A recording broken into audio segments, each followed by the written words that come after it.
It's 5:30 and we're pretty obvious we don't have a quorum tonight, but we will call the meeting to order, please. And first thing on the agenda is a roll call. Commissioner Lorge. Here.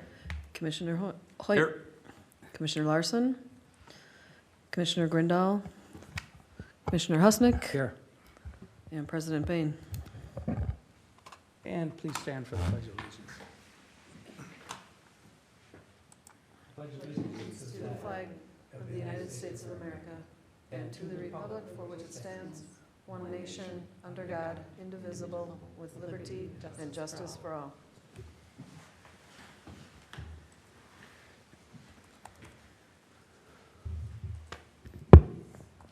Okay, anybody care to make a motion to approve our agenda tonight? I move we approve the agenda. I'll second that. Oh, yeah, sorry, I was reading something. All in favor of the motion Aye. that we'll disapprove? Aye. Aye. Okay, so the agenda is approved. What we're gonna do is we're gonna skip over the minutes of a regular meeting last month because of the fact we don't have enough people here, so.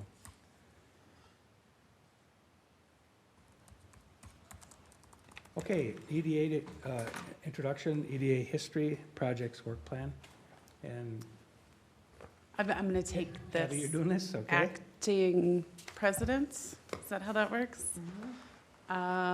Really sorry, give me just a second. I've got a slide to help us stay on track.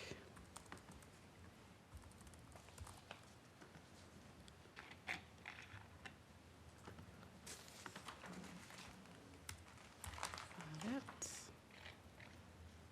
Does it do this? Why is it?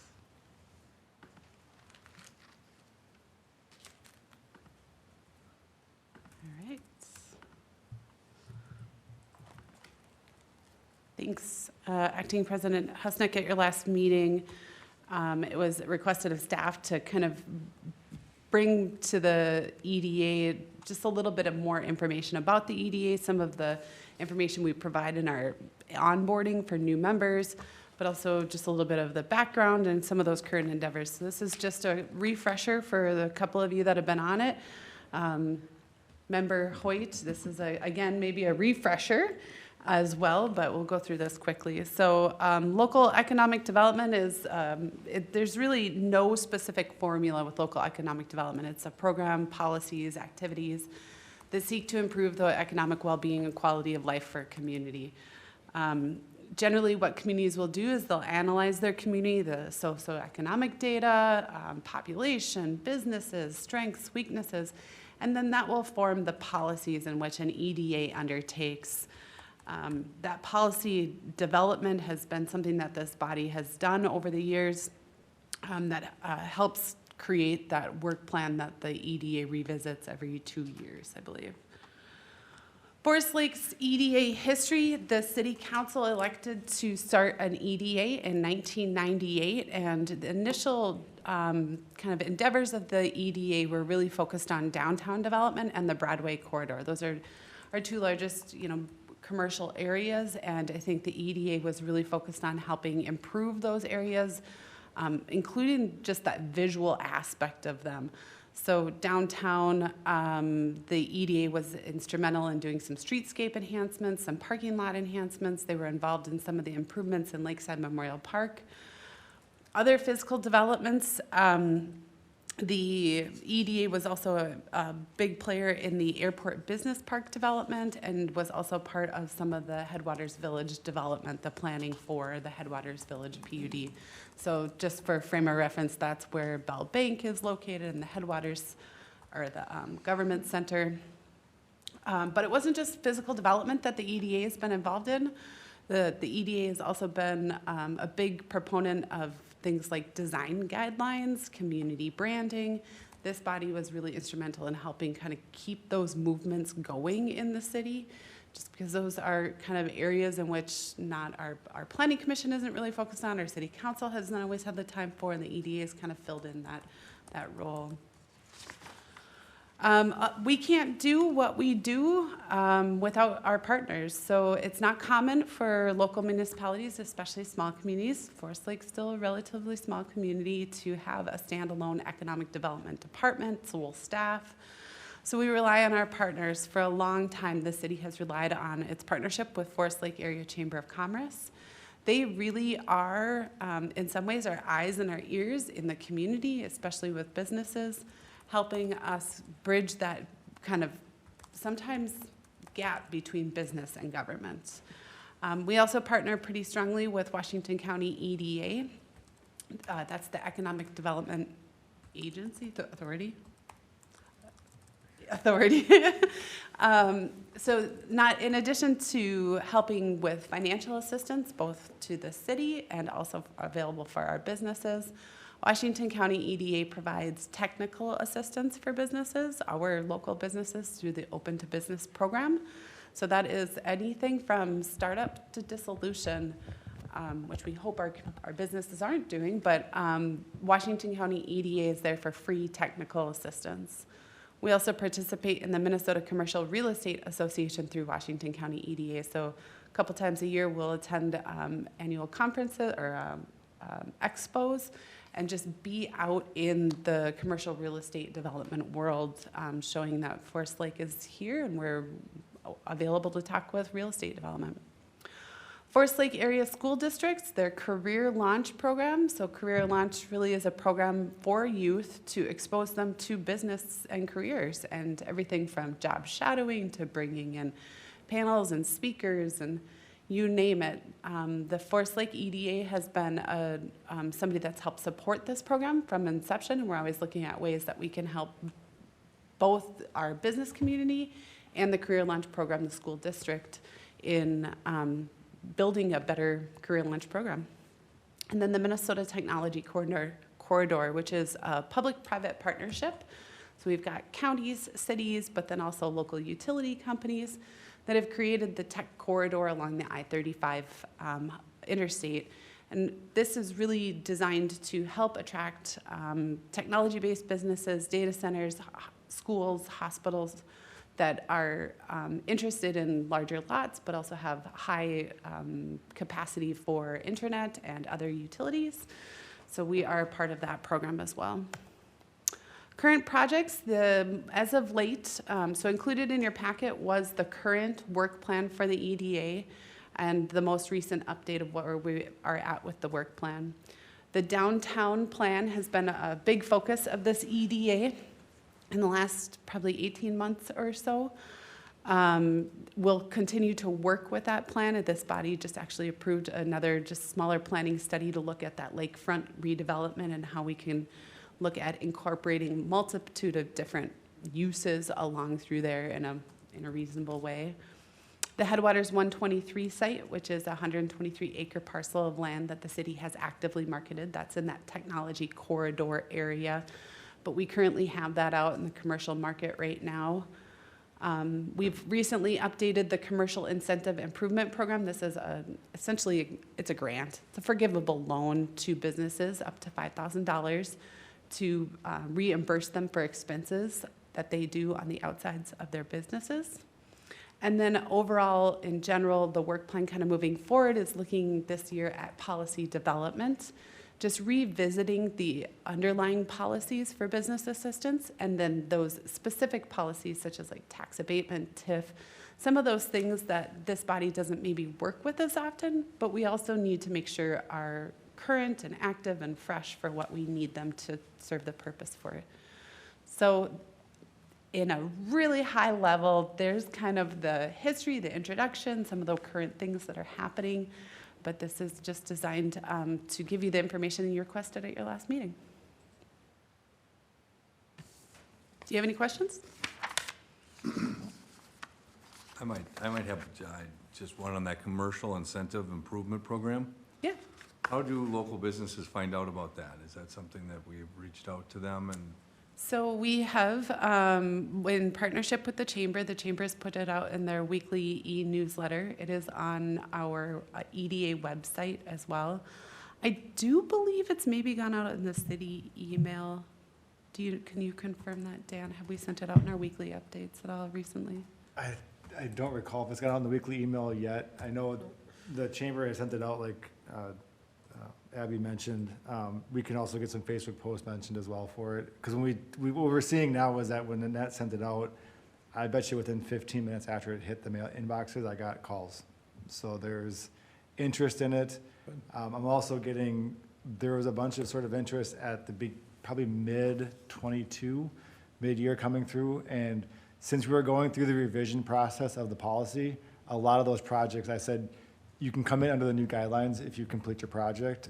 So I'm working with a few applicants right now that haven't formally applied, but they are intending to apply once their project is completed. And they wanted to come in under the new guidelines. And I said, as long as we've had an initial conversation, I'm fine bringing you in under the new guidelines. So it's getting out there. And then as we, planning, zoning staff, myself, start to talk with property owners, business owners, new businesses expanding, this is definitely something we make them aware of as well. So try to hit them in a couple different ways to get that information out. I also just want to mention too, I have had a conversation with Tyler from Open to Business. So when he's doing business consulting, he is aware of our new program and is helping them with, if they're going for financing, I told them there's this opportunity that they can get up to 5,000 of that reimbursed, because from the city standpoint, we don't care how they fund their project, but once it's completed, we can reimburse them for the $5,000. So I told them, as part of your, kind of financial consulting, if you want to let them know that program is available as well. So he has the materials for that program as well. But Dan, I want to make sure everybody knows that the 5,000 is the maximum amount, Correct. because Yep. we're using 10%, right? Yep. Yes. 10% of what the value of what their I was gonna improvements ask, are, up to 5,000, just so everybody knows what that Yep. rule is. So. So it's up to, so if you do a project in excess of $50,000, you still only get $5,000. You don't get, if you do a $100,000 project, you're not getting $10,000. But if you do two separate projects that are both below the $50,000, you can apply for multiple applications. But at this point, you can't qualify for more. On each application, it has to be less than $5,000 total that we can give them. I just wanted that clear for everybody, so. Okay, Abby, what else do you have for us? That's all I have tonight. Okay. This goes back to 1998, and the reason I'm bringing that up is the fact that I was serving on the planning commission back then, and it was right about, we were still transitioning with the merger. And so that there was lots to do, and the EDA was a big help. All right, so Dan, are you going to talk about our budget then? Is that Absolutely. okay? And you'll have to forgive the colors of my presentation. I've just come out of Disney World for the last 5 days, so I'm a little colorblind right now, so everything is overly vivid. So I saw this presentation background, and I'm like, ooh, let's go with that one. Yeah. But again, I think it's probably more inclined with the fact that I spent 5 days in amusement parks. I'm here today to give the kind of an EDA budget 101. Again, this kind of came out of the last EDA meeting where there was some confusion, not confusion, but people wanted more information on the EDA budget, how much we have in the budget, what the process is. So today is basically an EDA budget 101. At any point during my presentation, if you have a question, feel free to stop me, and I'm happy to answer the questions at this point. But kind of the goal tonight is to kind of go over the budget, go through the process, and then I also have a 10-year projection that I'll go through as well, to kind of show, based on current values in the budget, where we look at from 10 years out. Because I think that long range is very important as well from an EDA standpoint. To start out, let me actually start my, there we go, presentation. The EDA is funded from a separate fund. It's funded from Fund 212. This is separate from the city's general fund. So if you see city general fund dollars, those are separate dollars from the EDA. The EDA does have its own fund, which is in essence sort of like its own checking account, if you think of it kind of in a personal banking standpoint. So all funds within the EDA stay within the EDA's Fund 212 unless they're directed to be by either EDA or council to be reallocated out to the general fund. The EDA is funded by an EDA-specific levy, so the EDA does have the authority to generate tax revenue, and it is generated through a specific tax levy. Currently, for 2023, that levy is set at $150,000. So out of all the property taxes collected by the city of Forest Lake, $150,000 of that is EDA dollars that come in specifically to the EDA. And they're not as part of the general fund levy that we have, which it's a separate levy amount, but they all work in total in terms of what the levy is for the city. From a budget process standpoint, on an annual basis, we typically begin budget discussions in July or August. Those are typically looking at, where we start those is kind of having a conversation of what do we want to do for the upcoming year? Are there any initiatives that we want to launch? Anything, what's going well, what's not going well, kind of to start that conversation. So if we do want to go down a different path or launch an initiative, we can start looking at what the cost of that is, so we can budget for that for the upcoming year. Based on those discussions, the levy request is determined, so we can look at what we need from a levy perspective based on those conversations. That levy amount then gets wrapped up into the city's overall city budget process, so then we know what the total levy is for the city. So the city's general fund levy, as well as the EDA levy, all of that gets considered by the city council. And then in October, there's a recheck-in with the EDA. So it comes back and says, did the city council make any adjustments to the levy request that the EDA made, in light of what's happening on the general fund side? So we do typically one final check-in in October, and then the final budget is adopted in December. So the city council will adopt that at the first meeting in December, and then that sets the budget amounts for the upcoming year. So that's typically the process that we follow on an annual basis for how we establish our budget here at the EDA. For 2023, we've taken the EDA's budget and really put it into 4 buckets. There's a lot of individual line items within the city's budget that these sort of roll into, but to kind of make it simpler and more approachable, we've rolled them into 4 different buckets here. The first one is operations and wages. This is currently right now this is set at $87,500. Planning is $25,000. Contract services at $7,500, and then the commercial incentive improvement funds at $30,000. So that is how we allocate out the total of $150,000 that we get, or the EDA has to work with for 23. And I will go through what is included in each of those categories here on the next slide. So for operations and wages, that $87,500, that includes all of the staff wages. So part of Abby's, or the community development director's salary, is allocated from the EDA. A portion of that, her salary, is coming from the EDA budget. We also have board member wages come out of there. So the EDA's, the stipend that you all get comes out of the operations and wages portion of it. Anything we need from an operational standpoint, the website support for the EDA's website, any supplies that the EDA needs, tech support, all of that stuff comes out of the operations budget, as well as any specific engineering or legal charges. Those are all budgeted under operations and wages. This is the biggest portion of the EDA's budget, so most of our dollars do go to support the operations of the EDA. We also have in there, and I don't have it listed on here, but if there's a need for like marketing materials, trade show display type stuff, that would come out of operations and wages, that bucket. On the planning side, we have $25,000 allocated in 23. This contains any planning activity that the EDA engages in. So historically, what we funded out of here is the downtown sewer shed study, where we looked at capacity for the sewer system in downtown. The downtown plan was funded out of our planning bucket. All of our Headwaters 123 wetland delineation and Phase 1 environmental studies came out of our planning bucket, as well as our Headwaters concept plating came out of this bucket as well. We do tend to try to leverage these dollars as much as we possibly can with grants from the Washington County CDA.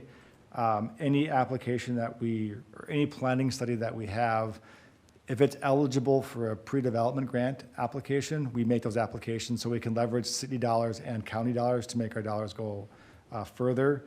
If it's a smaller study, like the Headwaters concept plating, I believe it's 80-20, so 80% is funded by CDA, 20% by city. If it's over 10,000, it's 50-50.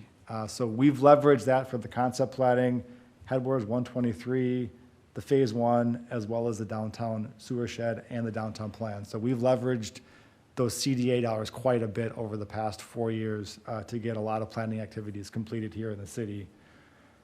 For 2023, we have already approved $18,345 for the downtown boat launch and shoreline study. So we do have a large portion of our planning dollars already allocated for '23.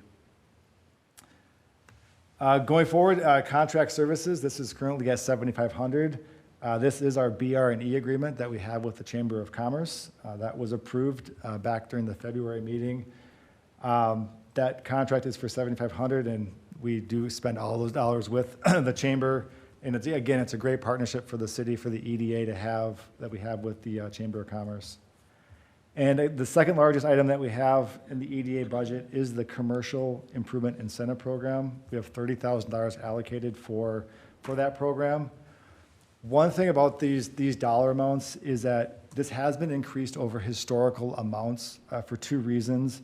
In '22, we increased it to $30,000 with the intent of, if we don't spend all $30,000 in 1 year, that remaining dollars builds our fund balance up. So we're using that to build that up. So in the future, if we have a larger need for an incentive or something comes up, a project comes up, a capital investment comes up, we have cash on hand. So we're using that to sort of build that fund balance up. But also, we didn't know exactly what the response was going to be, and there's sort of that, when we redesigned this program, the original program was specific to downtown, and we've now expanded it to pretty much all commercial areas within the city of Forest Lake. So we didn't know by increasing it what the demand or what the requests were going to come in at. So we sort of pulled $30,000 based on current, kind of historical numbers that came in. We felt pretty safe by offering 30 grand as a starting point. So in years, if we say get inundated with requests, say this year we get $40,000, we do have some fund balance from last year's, we didn't spend it all, that we could allocate to that. But this is there with the intent of, if we don't allocate all 30,000, we're going to build up that fund balance of the EDAs, so we have cash on hand for when the next project comes in to the city. The fund balance of the EDA, so right now I can't give you the exact figure because we're still going through 2022 audits, and there's going to be a few, changes to it. But I did ask prior to me leaving for vacation last week was, where's approximately where we are. And right now, we're sitting right around $200,000 in the EDA's fund. So fund balance is sitting approximately $200,000. If you look back, I think last year, but this time we were sitting at 130-ish. So we do have a pretty good increase this year. Two reasons for that is that we came in under budget on a few operational items last year, and we did not expend all $30,000 worth of CIIP dollars last year. And then we got some reimbursements that came in for some planning activities through the grant application. So that is where that sizable increase came from, is from the reimbursements and kind of coming in under budget on a few items from last year. So we're sitting on approximately $200,000 worth of fund balance. And I would also like to caution the EDA, it's never a good policy to spend all of your fund balance down in one shot. You do want to maintain at least 50% of your operating expenses in your fund balance, because the way tax dollars are allocated, we don't get them on a monthly basis. We get them in two chunks, mid-year and end of year. So we have to make sure that we have cash on hand to fund those expenses that come in from January through mid-year.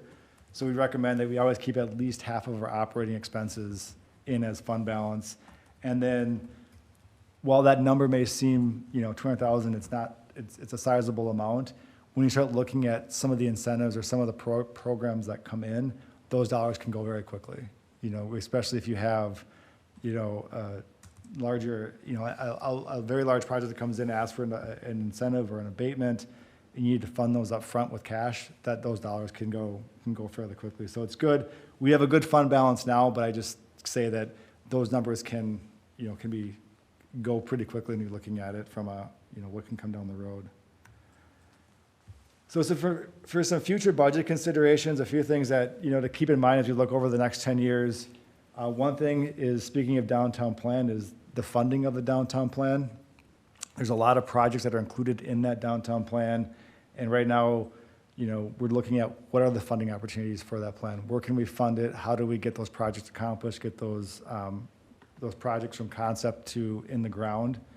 So that's a big piece of future budget considerations for the EDA.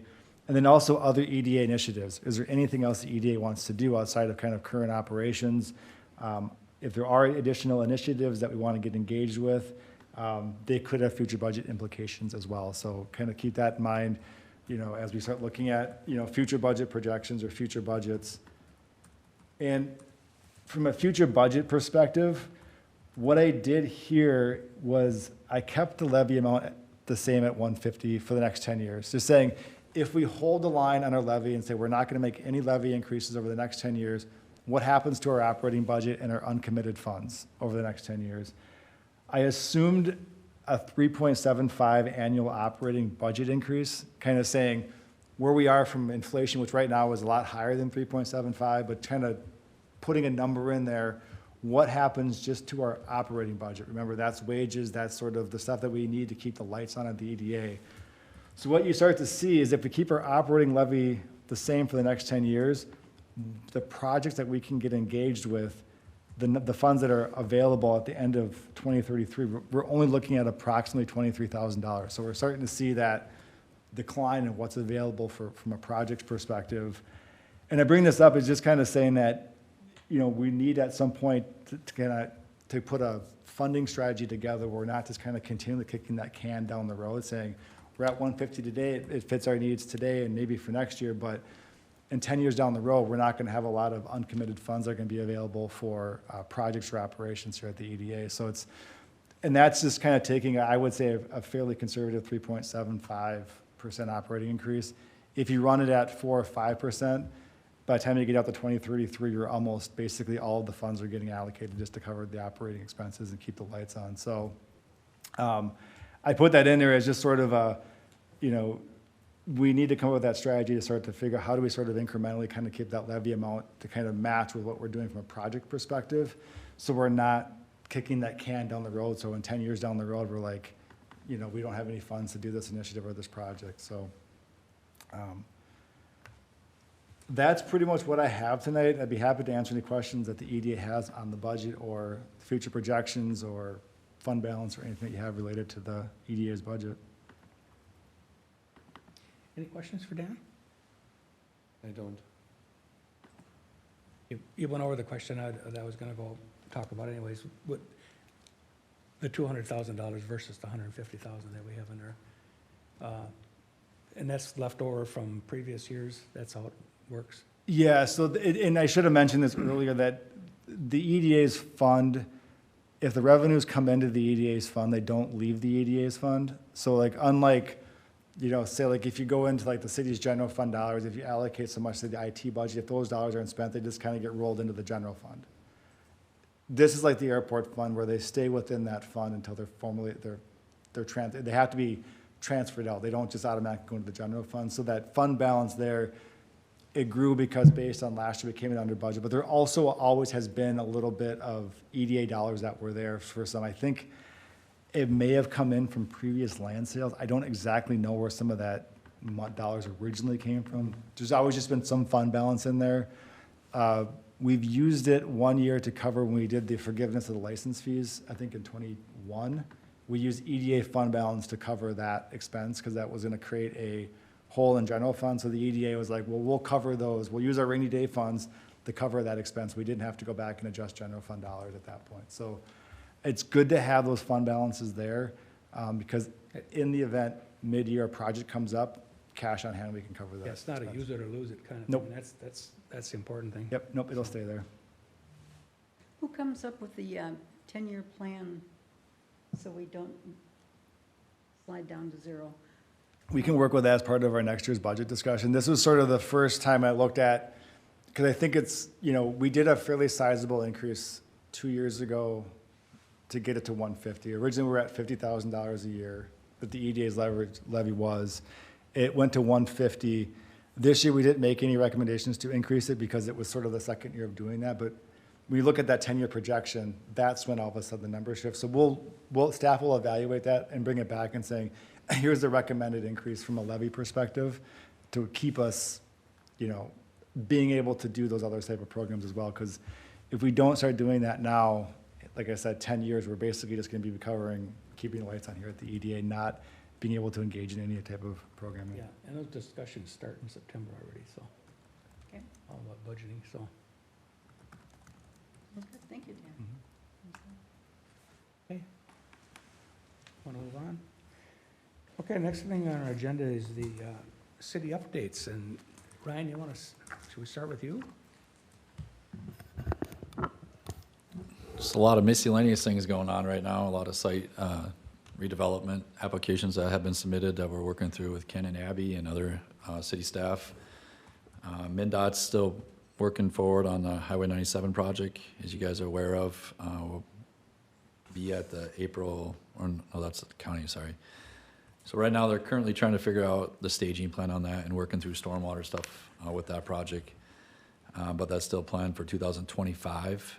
If I had to guess, there's a potential that gets pushed back because of all the surrounding construction that's gonna be going on, which are the 2 county road projects, and then the elephant in the room is the Highway 8 project.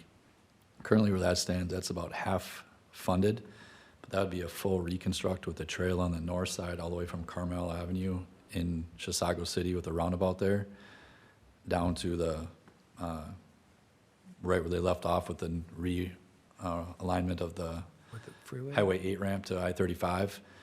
I just I know it's not all within Forest Lake, but, once that corridor opens up and capacity and safety is improved, I do see a lot more transportation going down that road over time, whether it's residential development, commercial developments, better access for trucking through the areas.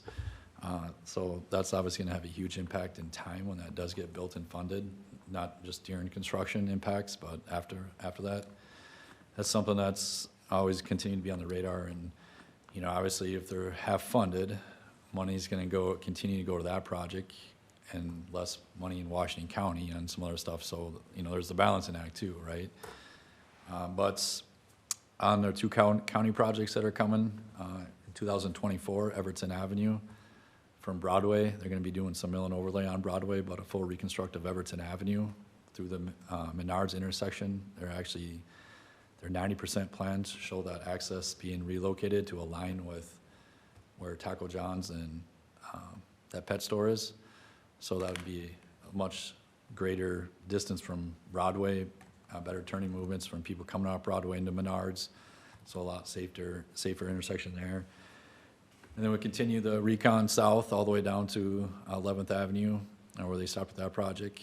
But there will be a pedestrian 10-foot trail on the west side of that roadway, so that'll be a huge safety improvement for that neighborhood and connectivity to our other pedestrian facilities within that area of the community. And then we're moving forward with lighting that corridor too, so that'll be, could be nighttime recreational option, especially if people live in apartments there, probably have some different hours and stuff. And then they'll be coming to the April 13th City Council workshop to talk about the cooperative agreement for that project. And then we're starting in the early stages of the County State Aid Highway 32 or 11th Avenue recon that's planned and scheduled for 2026. That will include some pedestrian facilities. We just don't know where yet at this point because they're that early in that project. But so a lot of that activity is going on, and yeah. Sounds like a lot. There's still, I think some of the funding that's been left over from the COVID money that's sitting there and the reserves and stuff right there, you're gonna see that bleed out over some time. So I think it's gonna camouflage somewhat where we are right now on some unit pricing and construction, materials and stuff like that, so anytime we can do these cooperative agreement projects or work with other partners and maximize some of this stuff, that's, gonna be a valuable way to move projects forward. Grants, whatever it is, this goes back to us lobbying at, with our representatives, and more time we can spend with people at the legislation on stuff, it's only gonna help us. I mean, there's just always weird stuff that's coming out, whether it's gonna affect our building departments, our public works, our public safety. Somebody wants to make, a bill that you're like, why would they do that? So it just gotta pay attention to those little things that are gonna be happening here in the next several years. And how can we promote what would be a benefit to our city and not a negative thing financially or staff leveling or something like that. So those are just kind of bring your awareness of something totally off the ball, what we talked about, but, you know, if you're aware of everything going on, it's only gonna help us in the long run. That's all I got. Thanks, Ryan. Any questions for Ryan at all? Yeah, you were going to the legislature gathering after we met about the, I was invited to attend there from another community to promote something for them, but I have been to the Capitol several times with the city of Forest Lake. We do have three bonding bills that were submitted. Yeah. So if we could get invited down there and talk to the representatives and testify for why we need, I'm more than welcome to do that. It's a good adrenaline rush. can you keep us abreast of what's going on when you say we need to be aware Dan of it? submitted the bonding bill request, so he would have the most current information. I know MnDOT reached out about Eureka Avenue. I gotta provide them some details on that. Yeah, I haven't been, I've been out of the office last week, so I'm still playing catch up a little bit, but if there isn't any update, I'll bring that back to the EDA at the next, staff will bring that back at an upcoming meeting. Well, those conversations are gonna be coming up at the council level too, so, Correct. you know, And be able to check with. Just to Dan on piggyback that conversation, the city was successful in securing $1.7 million in bonding bill funds for a sewer lift station project. The total project was 4.3. Well, we timed that right with another I&I grants through the Met Council, so cross our fingers, we can even get another 200-some thousand dollars back on top of the projects that we did, plus that bonding bill money that we were successful in securing too. And sometimes it doesn't always come just in here's a straight grant. It's funneled through some federal money through other agencies that have helped our local share on projects.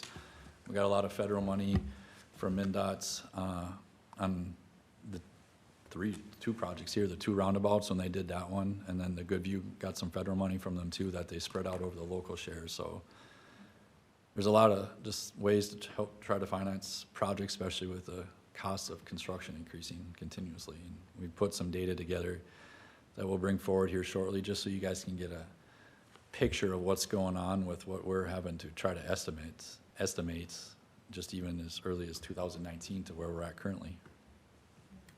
Great, thanks. Ryan's done a really good job at keeping at that, so we really appreciate that. It's been an asset, so. Any other questions for Ryan?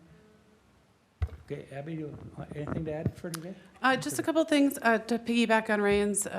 City Administrator Casey and I did meet with Senator Housing last week. We did talk about the 3 different bonding bill requests that we've made. So just for the EDAs, one is for a new public works site to be at the corner of County Road 50 and Highway 61. And then redevelopment of the Tower Park site and expansion of that park. One would be for a regional stormwater facility in kind of the southwest corner of the city to help some of the development that we anticipate in that area. And then the other one would be the redevelopment of Eureka Avenue going around Clear Lake.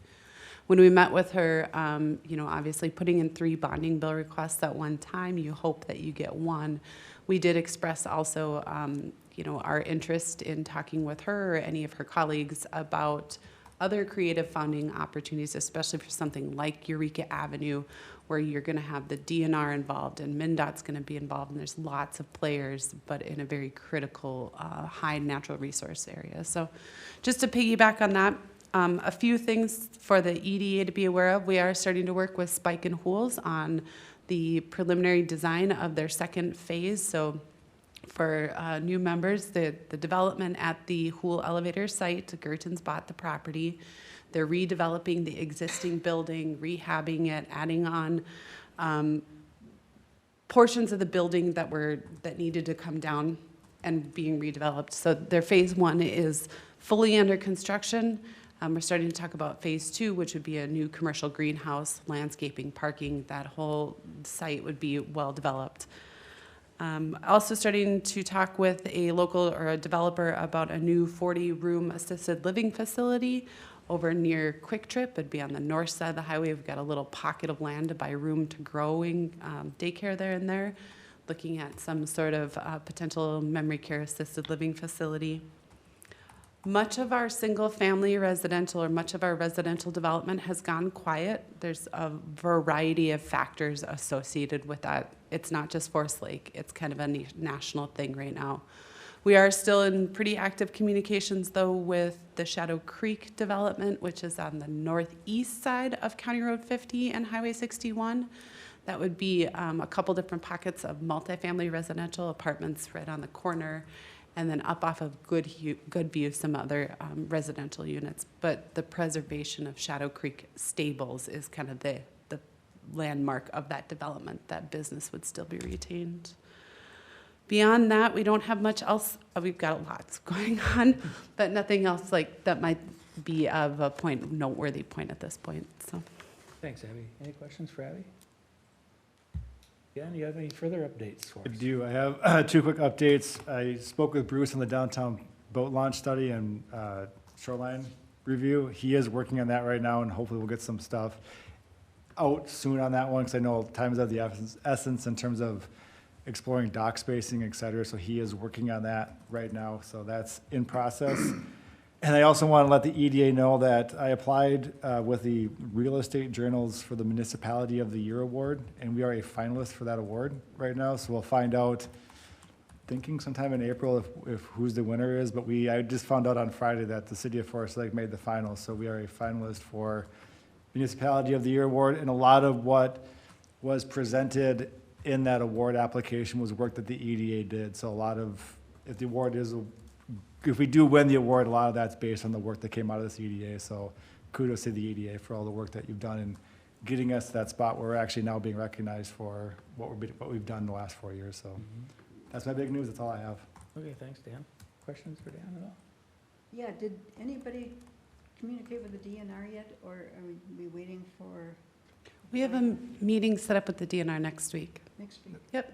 So there's a couple different, there's actually some private development that has inquired with the DNR and the city, and so we're going to meet with them on that, as well as our own lakefront improvements, including improvements that your boat club has expressed. So we're looking at kind of many different public and private developments.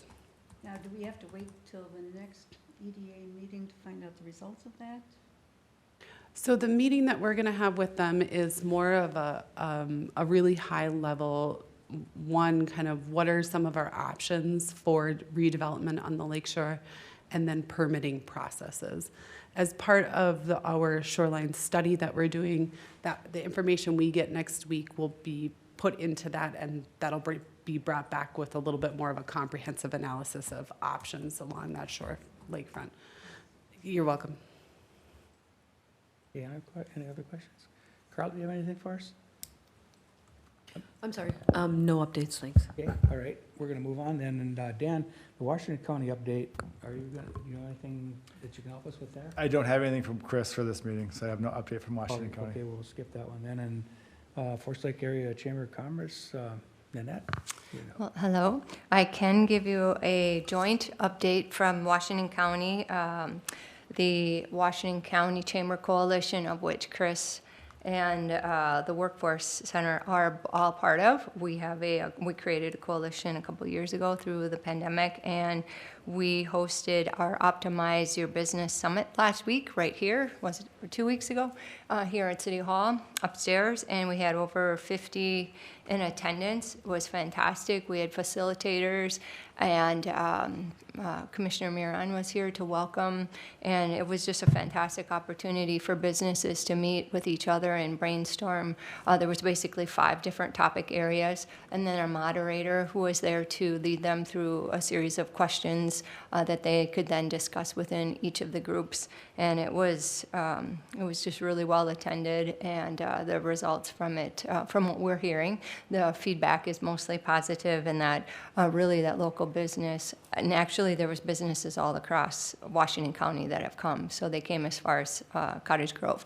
And the big thing that was noted that I thought was spectacular was they did not realize, it didn't matter the size, what kind of business, that they were not alone. If I was a business owner, I was not the only one, that there was a whole table full of people who were experiencing similar challenges.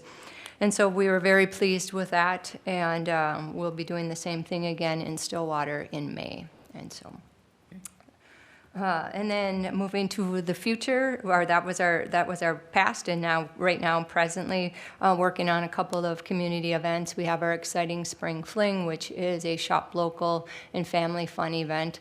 It did originally take place of the Lakes Area Expo when the pandemic hit, but we have continued to move forward with it because it does serve a different need. And so we've also, we're excited, we're partnering with the City of Forest Lake they are doing the first launch, you would say, on April 1st with a Spring Spectacular here on the grounds of the city. And then from there, there's a variety of things from the Easter Bunny at different places, photos with the Easter Bunny, Easter egg hunt, shop local specials. And so that runs from April 1st through April 14th, which coincidentally, not really, lands the day before the Lakes Area Expo. So we're bringing back the expo this year, which will be at Maranatha Church again. And so we're busy creating all the marketing and promotional materials to fill both of those events, as well as draw the attention of the community so that we have good attendance for both of them. And that's kind of what's going on with those two. Any questions about that? So, And what date is that? and so the expo is on April 15th. On April 15th. Yep, it's a Saturday. Mm-hmm. So is the EDA going to have a booth, have a presence there or not? We did talk about it briefly, Abby and I did, and From the staff's perspective, we just don't know necessarily, aside from our one commercial improvement program, that we're really quite there to engage with that much of the public in that setting. We just don't really have a lot of local promotional materials and that sort of thing. So we didn't think that this would be the year that we would have any sort of a booth at the program or at the expo. we did talk about the possibility of a sponsorship if that was something that the EDA was interested in. We, within the expo, we have a facility, a lounge, where the vendors can go to take a break, grab a snack, grab a water, just take 5 minutes to take a break. And so that's a real B2B kind of business-to-business kind of format. And so I did talk briefly with Abby about that being an opportunity for the EDA. No people need to be present. It's a pay for the sponsorship. We'll provide the signage and pay for whatnot to have in the lounge. So that would be an opportunity. That would be a non-booth opportunity if this group is interested. I think we should talk about next year being prepared to have a booth there and adequate materials to hand out and have it manned. Because we could, I have a booth there, and there's a lot of traffic that comes through, about 400 attendees and a lot of businesses. And it's just a great way to make people aware of the EDA, even the commercial incentive program, a great way to make a touch point with the businesses in the area. So we should discuss that in the EDA for next year, kind of focusing on it. Sure. Didn't we do this in the past, Dan, where it was just kind of a city booth? I mean, we had several different factors there, airport, EDA, the city itself, and Yeah, when this first came back, the city was there as a booth. I was at the booth full day, and we had, I think, also a council, and we had the building department there, thinking it was a home show that we might, if people had questions on the building, we'd have a representative from the building department that was there. What we found from the city standpoint was there wasn't a lot of interest in what we were trying to pitch. They walked by, they grabbed the USB drive, they sort of took our freebies, but we didn't really get any engagement or follow-up. There was, I would say the biggest seller that we had was the Arts in the Park schedule. They would just grab the schedule and kind of move on. The next year we were there, attendance was great. The other vendors I think did extremely well. I think when you see the city standpoint, since we're sort of there just as a municipality trying to answer some questions, people just sort of walked by our booth, and even like trying to engage with them, there just wasn't a lot of engagement, because I think, again, they were more looking for a contractor or a realtor or what other items else was there. They weren't necessarily looking for government services at the time. So we have tried multiple variations of it, and both of them just haven't really generated a lot of leads or a lot of touch points, although we did give away quite a few USB drives. Whether or not they followed up with us on that, I don't know. I know one kid came by, I think took 4 of them, like, you can have as many as you need.